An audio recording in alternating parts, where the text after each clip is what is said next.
Hi friends, நம்ம logical ரீசனிங்கில் கேட்கக்கூடிய டைஸுங்கிற டாப்பிக்கில் செகண்ட் டைப்பை பற்றி தான் பார்க்க போகிறோம் இந்த வீடியோவில். ஃபஸ்ட்டு டைப் ஏற்கனவே நம்ம சேனலில் இருக்குது, அதை ஒரு கிளான்ஸ் பார்த்துக்கோங்க. இப்போ டைஸில் செகண்ட் டைப் என்னென்னா, ஏதாவது ஒரு சைடு சேமாக இருந்துச்சுன்னா எப்படி இருக்கும் ஆன்சர் வரும் அப்படின்றத பார்க்க போகிறோம். இப்போ பாருங்கள், இங்கே ரெண்டு பக்கமும் ஒன்று சேம் நம்பர் இருக்குது.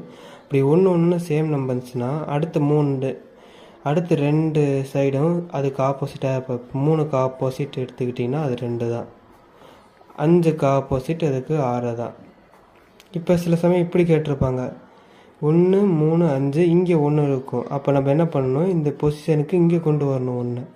அப்போ நம்ம என்ன கொண்டு வரணும், ஆன்டி கிளாக் வைஸில், அதாவது லெஃப்ட்லேருந்து ரைட்டு வரணும். கிளாக் வைஸில் பண்ணும்போது 1 இங்கே வரும், 6 இங்கே வரும், 2 இங்கே வரும். அப்போ 1க்கு 1 இங்கே நேராக இருக்கும். இப்போ 3க்கு 2 ஆப்போசிட், இங்கே 5க்கு